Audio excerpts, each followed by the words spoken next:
નમસ્કાર મિત્રો, જય ભારત, જય હિન્દ. સ્વાગત છે તમારું બધાનું લીડર ટ્રેડિંગ ગુજરાતી યુટ્યુબ ચેનલમાં.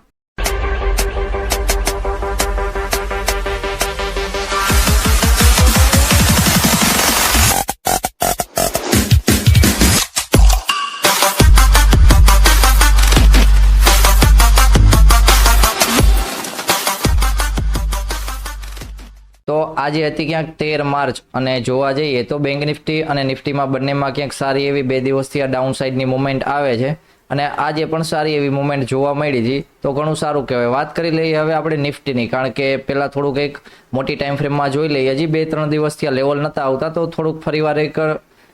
એનાલિસિસ કરી લઈએ અને જોઈ લઈએ કે મોટી ટાઈમ ફ્રેમમાં માર્કેટ શું દર્શાવે છે, ડાઉન ટ્રેન્ડમાં આવી ગયું છે કે હવે આવશે એના માટે. તો મોટી ટાઈમ ફ્રેમમાં જોઈ લઈએ. નિફ્ટીમાં 1 કલાકની ટાઈમ ફ્રેમમાં તો માર્કેટમાં એક સારી એવી નીચેથી ટ્રેન્ડ લાઇન નીકળે છે અને માર્કેટ 1 અવરની ટાઈમ ફ્રેમમાં ટ્રેન્ડ લાઇન પાસે જ ક્યાંક છે. જો પરફેક્ટ ટ્રેન્ડ લાઇન લગાવવામાં આવે તો નિફ્ટીમાં ક્યાંક ટ્રેન્ડ લાઇન બ્રેક થઈ ગઈ છે અને બેંક નિફ્ટીમાં ક્યાંક બહાર છે. તો અહીંયાથી આવી રીતના ટ્રેન્ડ લાઇન બ્રેક થઈ જાય. હવે નિફ્ટી આવે છે એક સારા એવા સપોર્ટ ઝોન પાસે, તો સપોર્ટ ઝોન પાસે આવશે માર્કેટમાં. અને કાલના દિવસે જો સપોર્ટ ઝોન પાસે અહીંયા ક્યાંય જોવા મળે છે કે 21,800 વાળું ઝોન છે, 21,800 થી 21,900 વાળા ઝોનમાં જો કાલના દિવસે ક્યાંય નિફ્ટી જોવા મળે તો માર્કેટમાં એ ઝોનમાંથી સારું એવું બાઇંગ જોવા મળ્યું હતું, જ્યાં નાનકડો એવો સ્ટોપ લોસ રાખી શકાય. અને પરફેક્ટ જો સપોર્ટ ઝોન પાસેથી બાઇંગ આવે છે તો સારું એવું બાઇંગ પણ આવી જશે કે જે માર્કેટમાં 100 પોઈન્ટની ક્યાંક સારી એવી મુવમેન્ટ જોવા મળે એવા માટે. તો કારણ કે 1 અવરની ટાઈમ ફ્રેમમાં છે તો 1 અવરની ટાઈમ ફ્રેમ મુજબ એવી રીતના ક્યાંક થાય છે. ફરીવાર આપણે જોઈ લઈએ કે લેવલ મુજબ શું થાય છે. લેવલ મુજબ પણ અહીંયા એક સપોર્ટ ઝોન મેં ડ્રો કર્યો છે અને જે લેવલ સેન્ડ કર્યા છે ટેલિગ્રામની ચેનલમાં એમાં પણ સપોર્ટ ઝોન છે, પણ પરફેક્ટ સપોર્ટ ઝોન છે એ બે રેન્જ ચાલે છે. કારણ કે 862 થી 800 ના ઝોન પાસે, તો 62 પોઈન્ટનો સપોર્ટ ઝોનમાં માર્કેટ ગમે ત્યાં સપોર્ટ લઈ શકે. ફરીવાર એના નીચે નીકળે છે તો પછી માર્કેટમાં અહીંયા 70 પોઈન્ટનો ટાર્ગેટ નીચે પણ જોવા મળી શકે. તો એવી રીતના ક્યાંક છે. 10 મિનિટની ટાઈમ ફ્રેમમાં જોઈ લઈએ માર્કેટમાં. તો ચલો, આજના દિવસે પણ માર્કેટ સારું એવું ડાઉનમાં ગયું છે, કારણ કે અપ ઓપન થઈને માર્કેટમાં મુવમેન્ટ આવી. પણ આજના દિવસે જોવા જઈએ તો 400 પોઈન્ટ પ્લસની ક્યાંક માર્કેટમાં ક્યાંક નિફ્ટીમાં મુવમેન્ટ હતી અને બેંક નિફ્ટીમાં પણ થોડી ઘણી હતી, પણ સારી એવી મુવમેન્ટ હતી ડાઉન સાઇડની. કારણ કે માર્કેટ ટ્રેન્ડ મુજબ જ ક્યાંક ચાલતું હતું કે પુલ બેક આપે માર્કેટ, અને પુલ બેકમાં મુવમેન્ટ ક્યાંક સારી એવી જોવા મળે. સેમ અહીંયા ઝોનમાં પણ પુલ બેક આપીને મુવમેન્ટ લાસ્ટમાં પણ સારી એવી જોવા મળી હતી. અને હવે જોઈએ તો માર્કેટમાં બે સપોર્ટ ઝોન ક્યાંક આવે છે, જે 862 વાળો અને 800 ના ઝોન પાસે. તો માર્કેટ કયા ઝોન પાસે કાલના દિવસે સપોર્ટ લે છે, પણ જો એને પણ બ્રેક કરે છે તો સારી એવી ડાઉન સાઇડની મુવમેન્ટ પણ જોવા મળી શકે. અને માર્કેટમાં જે પ્રમાણે સપોર્ટનો રેઝિસ્ટન્સ બનાવે છે એમ પણ માર્કેટ સપોર્ટને રેઝિસ્ટન્સ બનાવીને પણ નીચે સારું એવું આવે છે. તો ફરીવાર નીચે જ્યારે ઝોનમાં જોવા મળે ત્યારે એટલે કે કાલના દિવસે નિફ્ટીની એક્સપાયરી છે, તો કાલના દિવસે જોઈ લઈએ કદાચ માર્કેટ ઓપન થાય છે કે ડાઉન સાઇડમાં. કાલના દિવસે 885 વાળા ઝોનમાં ઓપન થાય છે અને પહેલી જ કેન્ડલ માર્કેટમાં 860 નીચે નીકળી જાય અને ફરીવાર 860 ઉપર ક્યાંય ક્લોઝિંગ આપે છે કે અહીંયા હેમર જેવી કેન્ડલ જોવા મળે છે, તો પેલો ટ્રેડ અહીંયા ક્યાંક કરી શકાય. કારણ કે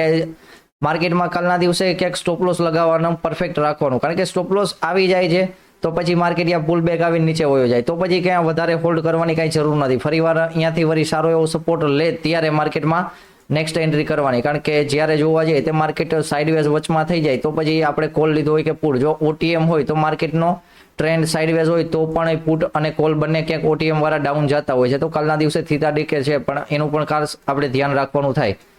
ફરીવાર માર્કેટ ક્યાંય ઓપન થાય છે અપ સાઇડમાં, એટલે કે 22,000ની ઉપર ઓપન થાય છે માર્કેટ, અને 22,040 ઉપર માર્કેટ ક્યાંય કાલના દિવસે હોલ્ડ કરતું હોય. કારણ કે 22,040 ઉપર હોલ્ડ કરશે તો 22,000નો સારો એવો સ્ટ્રોંગ સપોર્ટ બનાવશે. અને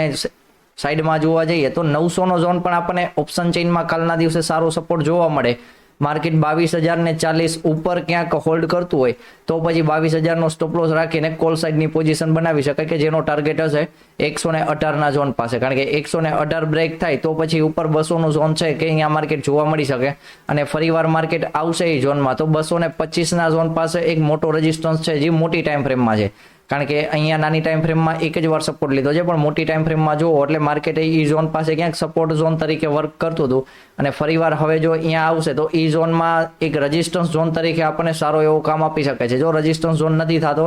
ફેલ થઈ જાય છે અને ઉપર નીકળી જાય છે માર્કેટ, તો ફરીવાર અહીંયા પુલ બેક સાથે અપસાઇડમાં જોઈ શકાય. પણ કાલના દિવસે જો માર્કેટ આ ઝોનમાં જોવા મળે કે 225 વાળા ઝોનમાં, છેલ્લે 225 સુધી કે 200 થી 225 નો ઝોન છે એ એક રેઝિસ્ટન્સ ઝોન છે, અને નીચેનો ઝોન છે 860 થી 800 નો ઝોન, એ સારો એવો સપોર્ટ ઝોન છે. જો માર્કેટ કાલના દિવસે લાસ્ટમાં હીરો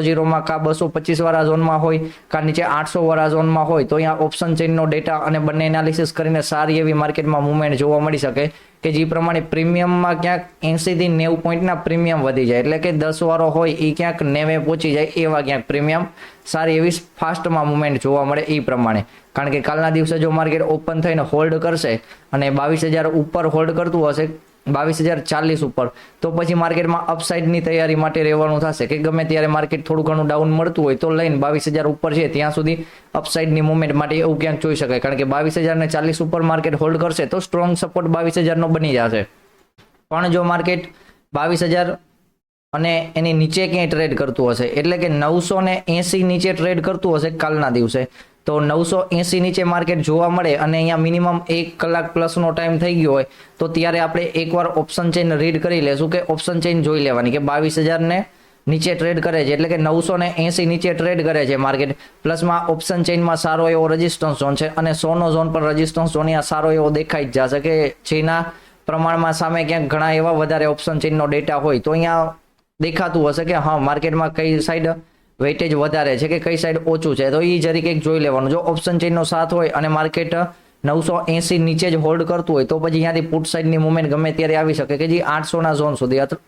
કારણ કે અહીંયા 800 ના ઝોન સુધીનો પછી ટાર્ગેટ રાખી શકાય, જે પ્રમાણે 860 નો સપોર્ટ છે એ ઝોન પાસે, અથવા એના નીચે પણ માર્કેટમાં ટાર્ગેટ જોવા મળી શકે. જો માર્કેટ ફાસ્ટમાં મુવમેન્ટ પુટની આપતું હોય અને પુલ બેક પણ આપી દે છે તો સ્ટોપ લોસ ટ્રાયલ કરવાની જગ્યા પણ મળી જાય અને નવા લોકોને સ્ટોપ લોસ રાખવાની પણ ક્યાંક જગ્યા મળી જાય. જો એવું કાંઈ નથી થતું ને માર્કેટ ઓપન થઈ જાય છે ક્યાંક વધારે અપસાઇડ ઓપન થાય છે કે 118 ના ઝોન પાસે, તો જ્યાંથી માર્કેટ ફરીવાર પુલ બેક વાળો હાઈ હતો એ ઝોનમાં માર્કેટ ત્યાંથી ક્યાંક એક પુલ બેક આપીને ઉપર નીકળે તો પછી અપસાઇડનો વ્યૂ રાખશું. કારણ કે આજના દિવસે માર્કેટમાં એવું થયું કે અહીંયા ક્લોઝિંગ થઈને માર્કેટ ઓપન અપસાઇડમાં થયું, પણ અહીંયા જે એક રેઝિસ્ટન્સ ઝોન હતો માર્કેટ તો એને પાર ન કરી શક્યું, એને જ સાથે સાથે માર્કેટમાં સારી એવી પુટ સાઇડની મુવમેન્ટ આમ ક્યાંક જોવા મળી. કારણ કે મોટી ટાઈમ ફ્રેમમાં હજી પરફેક્ટ ડાઉન ટ્રેન્ડમાં આવ્યું નથી નિફ્ટી અને ખાસ કરીને બેંક નિફ્ટી પણ થોડું ઘણું માર્કેટ ડાઉન સાઈડ નીકળતું હોય એવો માઇનોર એક ઇન્ડિકેટ છે તો આપણે ધ્યાન રાખવાનું થાય. પણ જ્યાં સારો એવો સપોર્ટ ઝોન આવતો હોય અહીંયા એક બાઇંગનો પણ પ્લાન કરી શકાય, તો એનું પણ ખાસ ધ્યાન રાખવાનું થાય. તો સપોર્ટ રેઝિસ્ટન્સ છે, લેવલ છે, જે મેં ટેલિગ્રામની ફ્રી ચેનલમાં સેન્ડ કરી દીધા છે, એમાંથી જોઈ શકો છો અને કાલ માટે એમાં ક્યાંક ટ્રાય કરી શકો છો. વાત કરી લઈએ બેંક નિફ્ટીની, એની પણ 1 અવરની ટાઈમ ફ્રેમમાં જોઈ લઈએ તો ઉપરથી એક ડાઉન ટ્રેન્ડની નાનકડી ટ્રેન્ડ લાઈન આવે છે, તો જ્યાં સુધી એના નીચે છે ત્યાં સુધી ડાઉન ટ્રેન્ડ માટે જોઈ શકાય, પણ સપોર્ટ રેઝિસ્ટન્સ આવતા હશે ત્યારે આપણે થોડુંક વધારે વર્ક કરશે. કે જેમ પ્રમાણે આપણે નિફ્ટીમાં વાત કરી ઓલા 225 વાળા ઝોનની, તો સેમ વસ્તુ કે બેંક નિફ્ટીમાં પણ અહીંયા એક રેઝિસ્ટન્સ ઝોન છે જે 47,200 ના ઝોન પાસે છે અને માર્કેટ 980 પાસે ક્યાંક ક્લોઝ થયું છે, તો એનો પણ રેઝિસ્ટન્સ ઝોન ઉપર જ છે. કારણ કે માર્કેટ એ ઝોનમાં વારંવાર એક સપોર્ટ ઝોન તરીકે વર્ક કરતું હતું, ફરીવાર એ ઝોનમાં આવે અને અહીંયા ક્યાંય સારી એવી પેટર્ન જોવા મળતી હોય ડાઉન સાઈડની તો અહીંયાથી ફરીવાર ડાઉન સાઈડનો વ્યૂ રાખી શકાય કે પેલો ટાર્ગેટ હોય એ અહીંયા પાછળનો લોઅર પોઈન્ટ છે અહીંયા સુધી અને એના નીચે પછી જોવા જાવ તો એક ટ્રેન્ડ લાઈન નીકળે છે, તો ટ્રેન્ડ લાઈનનો ટાર્ગેટ રાખી શકાય. જે પ્રમાણે આપણે જોયું કે નિફ્ટીમાં ટ્રેન્ડ લાઈન બ્રેક થઈ ગઈ છે 1 અવરની ટાઈમ ફ્રેમમાં, સેમ વસ્તુ કે બેંક નિફ્ટીમાં ટ્રેન્ડ લાઈન હજી ક્યાંય બ્રેક નથી થઈ, તો માર્કેટમાં એનો સપોર્ટ ઝોન છે એ ક્યાંક ટ્રેન્ડ લાઈન પાસે જોવા મળે તો એવી રીતના ક્યાંક, કારણ કે એનો સપોર્ટ અહીંયા ટ્રેન્ડ લાઈન પાસે જોવા મળે તો ક્યાંક વધારે સારું. અને જોવા જઈએ તો માર્કેટ એ ટ્રેન્ડ લાઈનમાં એકવાર અહીંયાથી બાઇંગ જોવા મળ્યું છે સારું એવું, ફરીવાર એ ઝોનમાં આવે તો અહીંયા પણ ક્યાંક એક નાનકડું બાઇંગ જોવા મળે, પણ આજના દિવસે નિફ્ટીમાં એને પણ 1 અવરની ટાઈમ ફ્રેમમાં પુલ બેક આપીને પછી મુવમેન્ટ જોવા મળી હતી, તો બેંક નિફ્ટીમાં પણ એ વસ્તુ થાય તો એનું પણ ખાસ ધ્યાન રાખવાનું થાય. તો ચલો વાત કરી લઈએ 10 મિનિટની ટાઈમ ફ્રેમમાં, કારણ કે 10 મિનિટમાં આપણે કામ કરવાનું હોય અને એનાલિસિસ આપણે મોટી ટાઈમ ફ્રેમમાં કરી લીધું હોય કે માર્કેટનો ટ્રેન્ડ ખ્યાલ હોય કે ભાઈ કયા ઝોનમાં શું કરવાનું છે, તો પછી 10 મિનિટમાં લેવલ હોય તો વધારે ક્યાંક કામ કરવાની મજા આવે. તો અત્યારે જોવા જઈએ તો માર્કેટમાં એક રેઝિસ્ટન્સ ઝોન છે 200 નો ઝોન પાસે, એના ઉપર જોશું તો પછી માર્કેટમાં 500 નો ઝોન આવશે, જ્યાં વચમાં 350 નો એક ઝોન આવે છે જ્યાં પ્રોફિટ બુકિંગ થોડું ઘણું કરવું હોય તો કરી શકાય એટલા માટે. તો કાલના દિવસે ક્યાંય બેંક નિફ્ટી ઓપન થાય છે સવારમાં અપસાઇડ, એટલે કે 150 ના ઝોન પાસે ક્યાંય ઓપન થાય કે 200 વાળા ઝોનમાં, પણ 200 ને નીચે ટ્રેડ કરતું હોય માર્કેટમાં તો એક રેઝિસ્ટન્સ ઝોન તરીકે કામ આવી શકે કે જેનો ટાર્ગેટ રાખી શકાય કે 850 ના ઝોન પાસે. તો અહીંયા જોવા જઈએ તો ક્યાંક 300 પોઈન્ટનો સારો એવો ટાર્ગેટ જોવા મળી શકે ક્યાંક બેંક નિફ્ટીમાં, કારણ કે માર્કેટમાં પાછળનો ઝોન સપોર્ટ હતો, ફરીવાર માર્કેટ અહીંયા પણ એના નીચે હોલ્ડ કરતું હતું, માર્કેટ રેન્જ બનાવી હતી પણ રેઝિસ્ટન્સ ઝોન નીચે હતી, કારણ કે ફરીવાર સપોર્ટ ઝોન ઉપર રેઝિસ્ટન્સ ઝોન ઉપર નીકળે,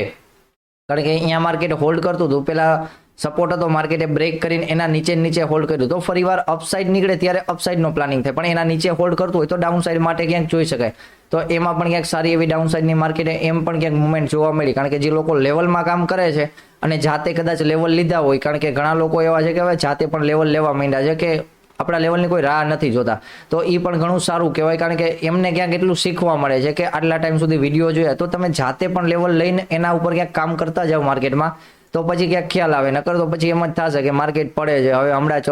ચડશે, તો પછી બધે કોલ દેખાતા હોય તો એ પછી ક્યાંક એટલું બધું પરફેક્ટ નથી. પણ જે ઝોનમાં કોલ દેખાતો હોય એ થોડુંક વ્યવસ્થિત છે, માર્કેટનો ટ્રેન્ડ શું ચાલે છે, મોટી ટાઈમ ફ્રેમમાં શું એનાલિસિસ છે, કઈ ઝોનમાં કોલ ઉપાડવો જોઈએ, કયા ઝોનમાં પુટ, એ પ્રમાણે. તો ચલો કાલના દિવસે ફરીવાર બેંક નિફ્ટી અહીંયા સાઇડવેઝ ઓપન થઈ જાય છે, તો માર્કેટમાં એક નાનકડી એવી રેન્જ બની છે અત્યારે, જે 800ના ઝોન પાસે ક્યાંક સપોર્ટ ઝોન છે, ફરીવાર માર્કેટ એના નીચે ઓપન થાય છે અને અહીંયા પણ એક નાનકડું પુલ બેક આપીને જાય છે, તો માર્કેટમાં 500નું ઝોન જોવા મળી શકે. એના પહેલા એક 600નું ઝોન છે, અહીંયા સ્ટોપ લોસ ટ્રાયલ કરવાની જરૂર પડશે, કારણ કે હવે નિફ્ટી બેંકની એક્સપાયરી પૂરી થઈ ગઈ છે, તો પ્રીમિયમ પણ વધારે હશે અને એક કેન્ડલ ભાગમાં આવી જતી હોય જો આપણા દિશામાં, તો પણ અહીંયા ક્યાંક 70-80 પોઈન્ટ પ્લસની મુવમેન્ટ ક્યાંક બેંક નિફ્ટીમાં જોવા મળશે, કારણ કે પ્રીમિયમ વધારે હશે તો મુવમેન્ટ પણ મોટી જોવા મળશે. એ પ્રમાણે સ્ટોપ લોસ પણ એવા બનતા હશે, તો એનું પણ ખાસ ધ્યાન રાખવાનું થાય, કારણ કે ફરીવાર માર્કેટ વધારે ડાઉન ઓપન થઈ જાય છે કે ડાયરેક્ટ 600ના ઝોન પાસે, એમાં માર્કેટ કેન્ડલ આપે છે કે ટ્રેન્ડ લાઇનને ટચ કરે, અથવા ડાઉન સાઈડ ઓપન થઈ જાય છે ડાયરેક્ટ ટ્રેન્ડ લાઇન પાસે ક્યાંય ઓપન થાય છે, તો અહીંયાથી ડાયરેક્ટ જ બાઇંગ આવી શકે, જે સવારમાં કાલના દિવસનો પહેલો ટ્રેડ હોઈ શકે. જો માર્કેટ વધારે ગેપ ડાઉન ઓપન થાય તો માર્કેટમાં એ ઝોન હશે કે જ્યાં 46,500નો ઝોન, કે અહીંયાથી ક્યાંક માર્કેટમાં 200 પોઈન્ટનું બાઇંગ આવી શકે. તો જો ઓટીએમ કદાચ થોડો ઘણો આગો પાછો હોય તો એમાં 100 પોઈન્ટની મુવમેન્ટ ક્યાંક આરામથી જોવા મળી શકે, એવું ક્યાંક બાઇંગ ક્યાંક જોવા મળી શકે. તો અહીંયા પણ ખાસ એક ધ્યાન રાખવાનું થાય, કારણ કે માર્કેટમાં એવું કાંઈ નથી થતું અને માર્કેટ ડાઉન ઓપન થવાને બદલે ક્યાંક અપસાઇડમાં ઓપન થઈ જાય છે ને વધારે અપસાઇડ, એટલે કે 300ના ઝોન ઉપર ઓપન થાય છે તો આપણી પાસે એક આછી ટ્રેન્ડ લાઇન છે, આપણે એનું ધ્યાન રાખવાનું થાય કે ટ્રેન્ડ લાઇન છે તો એ ઝોનમાં ક્યાંક રેઝિસ્ટન્સ ઝોન કરી શકાય, કારણ કે માર્કેટ રેઝિસ્ટન્સ ઝોન ઉપર ઓપન થઈ જશે તો પાછળ એના પછીનો રેઝિસ્ટન્સ ઝોન છે એ 500નો ઝોન છે. 500નો ઝોન એક રાઉન્ડ નંબર પણ છે અને અહીંયા ઓપ્શન ચેનનો ડેટા પણ હશે અને રેઝિસ્ટન્સ ઝોન તરીકે પણ કામ આવી શકે, પ્લસમાં એક ટ્રેન્ડ લાઇન પણ નીકળે છે, તો અહીંયા પણ સારો એવો એક રેઝિસ્ટન્સ ઝોન બની શકે કે જે માર્કેટ જો વધારે અપ ઓપન થઈ જાય તો અહીંયાથી માર્કેટમાં થોડુંક એવું ડાઉન સાઇડની મુવમેન્ટ આવી શકે કે જે 200ના ઝોન પાસે, તો અહીંયા પણ 300 પોઈન્ટનો ટાર્ગેટ થઈ જાય અને પ્રીમિયમમાં અહીંયા પણ ક્યાંક 100 પોઈન્ટનો ટાર્ગેટ સારો એવો રાખી શકાય, કારણ કે બેંક નિફ્ટીમાં કાલના દિવસે જોવા જઈએ જો એન્ટ્રી કરતા હોય તો 100 પોઈન્ટનો ટાર્ગેટ ક્યાંક,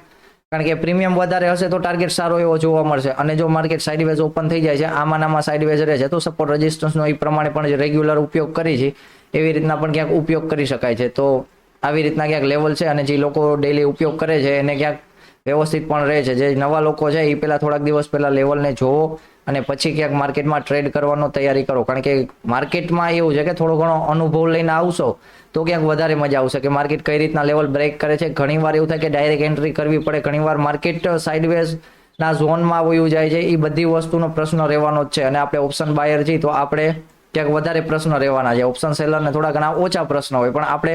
વધારે પરિસ્થિતિમાંથી નીકળવાનું હોય તો એનું પણ ધ્યાન રાખવાનું. તો ચાલો, જય ભારત, જૈન મિત્રો, મળીએ ટુમોરોના વિડીયોમાં આવતીકાલે.